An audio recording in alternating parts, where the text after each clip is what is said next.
So why do you believe your district went back to Republicans? Well, here in New York City, we have seen how far left our government has gone, whether it be embracing the defund the police movement, whether it be these mandated closures and restrictions that many people feel are hurting our economy and detrimental to industries like our restaurant industry, and whether it be many of the policies that have been put in place by either the state legislature or the city council, like the bail laws that have made us less safe. People came out in droves to send a message from everyone from the congressional delegation to Mayor de Blasio to Governor Cuomo, and people are truly concerned about what's happening in the city and believe that we need to have two-party representation in order to have a balance. Well, your opponent, Max Rose, was the first Democrat to represent Staten Island in Congress in about a decade, flipping the seat 2 years ago. Now he's considering running for New York City mayor, something you did in 2017. What do you think of his potential run? Look, what makes this country so great is that anyone who feels that they have something to contribute can have that ability to run for office. When I ran for mayor, I spoke about the fiscal issues facing our nation and our local economy here in New York City. I talked about how the mayor was really dismantling everything that he had touched. And despite spending more money, we were getting less in terms of results. We were seeing our quality of life decrease. And everything that I had pointed out at that time has only exacerbated since then. And we really need a strong candidate for mayor, and we're hoping that more will emerge on the field that can be productive in the conversation of how do we get New York City's economy back on track following this pandemic? How do we make New York City safe and support our NYPD and give them the resources they need to drive down the crime rates?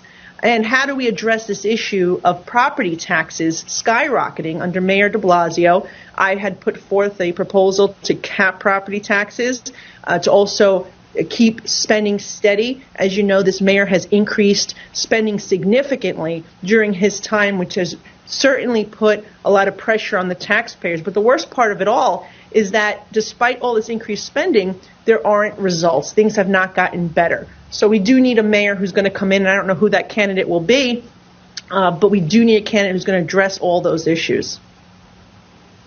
You mentioned the pandemic. Staten Island has experienced the largest coronavirus outbreak in New York City, with a 7-day positive average nearly a full percentage higher than the next closest borough. And you've also been a vocal opponent against the governor's shutdown of indoor dining, citing the governor's own data, which show less than 1.5% of all traceable cases come from restaurants.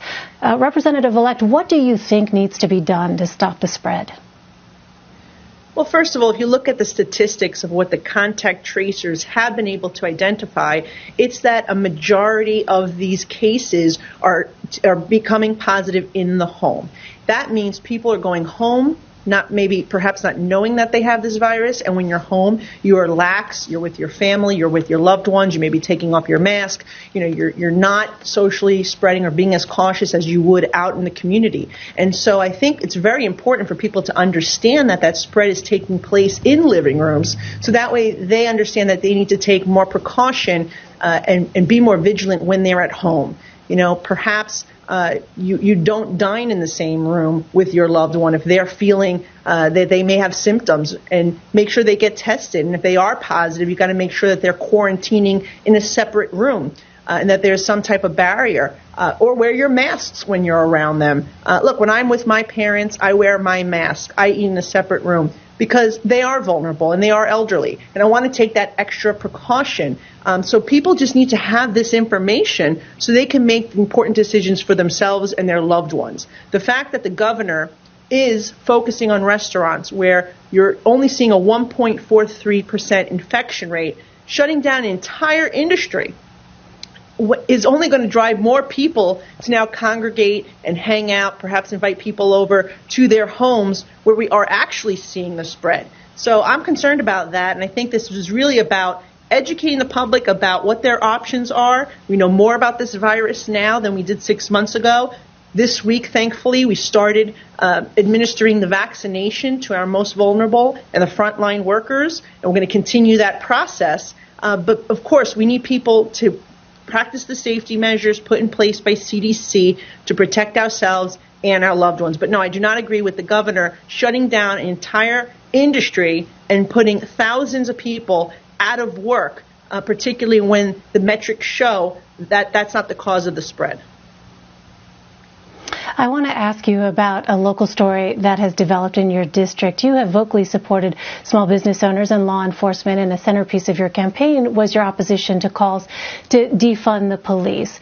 Knowing all that, I want to ask you about the case of Daniel Presti, the manager of Max Public House in your district. He's accused of hitting a sheriff's deputy with his car while evading arrest after he broke coronavirus guidelines. More than 400 constituents have signed a letter on StatenIslandLive.com asking you to condemn his behavior. They're fearful, they say, that his actions threaten their lives as well as those of New York's police officers. What's your response to that? I actually have addressed that incident a couple of times, and I thank you for also asking me about it because it was very tragic. What occurred that evening. And obviously, we are a community that respects and supports our law enforcement. I did speak with that deputy shortly after that incident. He was in good spirits. He was in pain. What we have to understand here is that these deputies, these sheriffs, are being put in this position by Governor Cuomo and Mayor de Blasio, who have now made them target small business owners. Certainly, there's no excuse for what occurred that evening. And there's an investigation underway, and everything that occurred that night will be heard in a court of law. But I want to also make sure that this doesn't take away the focus from thousands of small businesses, particularly restaurants, across our city that are struggling, that are on the brink of closure. I have written to Nancy Pelosi. I have said that we have to pass the PPP funding. There's already allocated funds there for already approved businesses, and it can't actually be distributed until they pass a simple bill that just changes the date to allow them to continue to issue those PPP funds. We have a governor and a mayor who are sending law enforcement. They're sending agencies, whether it's the city agencies, whether it's the state liquor authority, into these establishments. They are being harassed. They are being fined. And in many ways, they're being extorted for funding. That is a major problem. We cannot accept that as a community. So I encourage people to continue to speak out against these arbitrary restrictions that have been put in place by Governor Cuomo and make sure that their voices are heard. Because, again, we need a balanced approach. And we can't just shut down our entire economy, particularly in the days leading up to Christmas. So many families are suffering as a result.